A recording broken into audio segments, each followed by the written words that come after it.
Hello, everybody. Welcome to Galaxy Brains, where that is not your year-long suspension for violating the league's gambling policy. It is your year-long opportunity to finally get your cryptocurrency Goodell coin off the ground and running. Did you know that with Goodell coin, you can purchase goods and services from any of the league's signature sponsors, including Pepsi and Delta Airlines?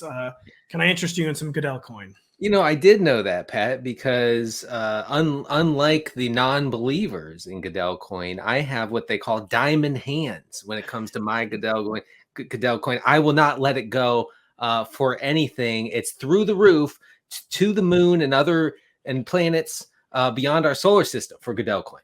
So you didn't have fun staying poor is what you're saying, and you got in early on Goodell coin. It's not fun. It turns out it's not as fun as I thought it would be. So we got in on Goodell. Well, because now you have to pay for your second and third home, and it sounds fun at first, but you're so rich now you got to pay the gardener, you got to pay the cleaners, and anyways, Kenny Pickett, Denny, very smart man. He's actually getting paid in Goodell coins through Goodell, and you know I respect him for that. You got to hand it to him. A very smart man, and apparently he's going to be a very good football player this year, a better football player according to his teammates.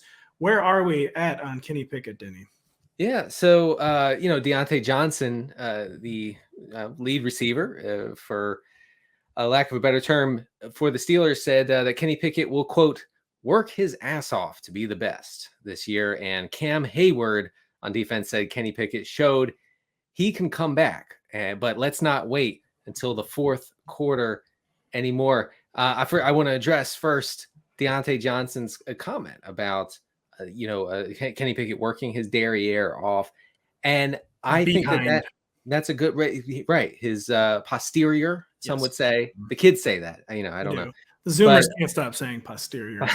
It's ruining my timeline. Yeah. And but if that pays off with, I don't know, more than 7 touchdowns over 13 games, or more than 180 yards per game over those 13 games from last year, Kenny Pickett's rookie season, then I think it's worth it. I think that he should be working his posterior all the way off, if it gets him to say, I don't know, Pat, double-digit touchdowns over an 18-game season.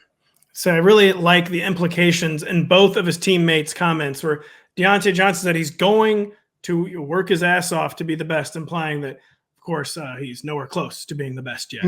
And while Cam Hayward is saying, yeah, he showed that he can occasionally not be terrible in the fourth quarter. Going to really need better play in those first 3 quarters, though. Yeah, right. And they believe in him, but they also believe in their eyes and can't help but make backhanded compliments when they predict greatness for their quarterback. Cam Hayward, here's what he was saying. If you decode it with the Galaxy brain, here's what you get. My God, man, you're so bad in the first 3 quarters. You tend to turn it around in the fourth. Maybe you're like a game day gritty type player. You have that dog, and Kenny Pickett, probably does have that dog. But he's saying, can we be just slightly less bad over the first 3 quarters? That would help us out. Like we're not going to be playing Josh McDaniels every week, and you're not ruining Christmas for all of Raider Nation with one of the most inconceivable chokes in the history of the National Football League on Christmas Eve. A game I had to watch and cover, Denny.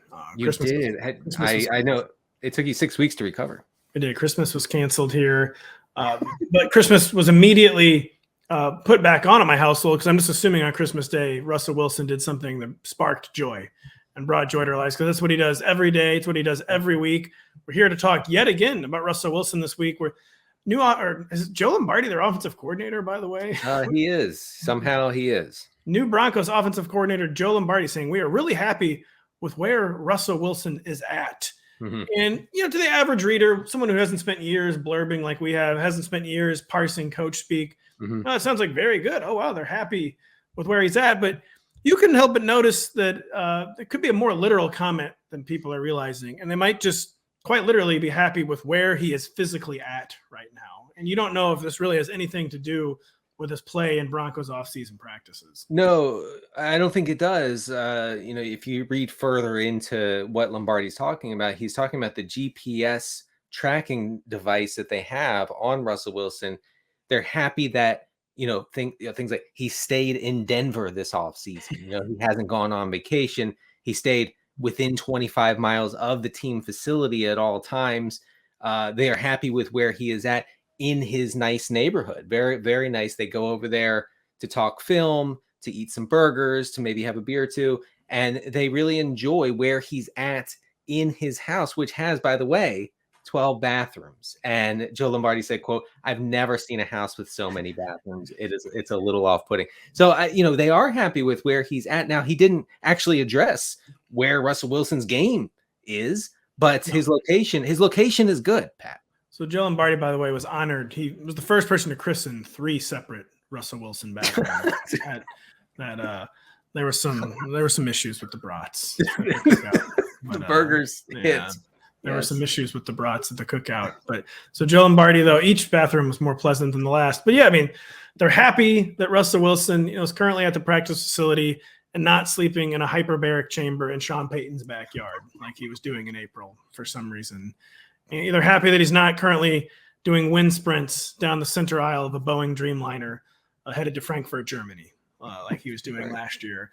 And they're happy that he's not currently doing a 90th take of a TikTok post where he's explaining something like Mr. Unlimited or one of the all-time greatest social media posts. But I didn't hear anything about the game. So to me, I actually think that they're not really expecting great things from us. Well, they are glad that he's actually not doing the sprints on the plane while the plane is grounded. He's been just going to the Denver International Airport and running through planes that are grounded. It's very strange. It is very, very, very strange. But Russell Wilson's a strange guy. Hopefully this year he's a good guy, a good player. Speaking of good guys, Denny, Bryce Young, whose smile was reportedly just lighting up Panthers offseason practices and camp, where you found a report that his smile, this is a true headline, Bryce Young's smile is making his teammates believe. And is it making us believe, Denny? Yes, and this smile goes back, Pat. It goes back to Alabama beating Auburn in dramatic fashion. And you know what Bryce Young was doing during that game, Pat? He was smiling. He smiled, and his Carolina Panthers teammates and coaches talked about that smile and how it conveys a confidence and a desire, to be the best that Bryce Young can be. And I don't doubt that. But my issue is, as this season wears on, and Bryce Young is a rookie, he's going to make mistakes. They all do. Is he going to smile through the mistakes? And are his teammates going to really like that? Are they going to, he throws his 3rd interception of the first half in week 3.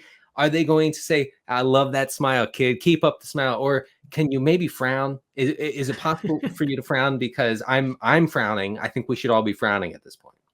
The article doesn't really get into the underrated power of the confident smile, where when I'm on a plane, sometimes I just enter the cockpit and start smiling, and like, this man looks like he knows how to land the plane. And then next thing you know, we're making an emergency landing in Sioux Falls, Iowa, and I am being sued by what used to be a Goodell Coin sponsor, Delta Airlines. We really, really hope they come back after we work through this litigation. But it's like, what I'm planning to do for my son's birthday this week. I'm just going to stand over the big green egg and smile as I struggle to get it hotter than 200 degrees and make the burgers and brats. And that's why everyone gets sick at Russell Wilson's party, because I can't use the egg. I'm 36 years old and I don't know how to get the heat that high.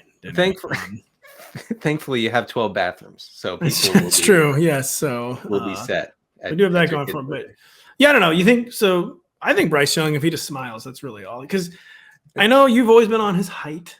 That you don't think Bryce Young is tall enough, but fellow short quarterback Kyler Murray never smiles. Look where that got him. Man, he is the least smiley guy in the league. And maybe that has to do with working under Cliff Kingsbury, that we should look into that pretty strongly here. But Bryce Young, keep smiling, kid. Even when you throw that 3rd pick of the first half in week 3, your teammates are going to be with you and they're going to say, "Dang, I would be upset right now that you're giving the game away. Our defense is playing great, our special teams is playing great. You're just ruining the whole thing for us." But that smile, I love it. I love it. Keep it up, Bryce. Keep smiling, keep grilling, keep brain expanding. For Denny Carter, I'm Patrick Daugherty. Thank you for joining us. We'll be back later.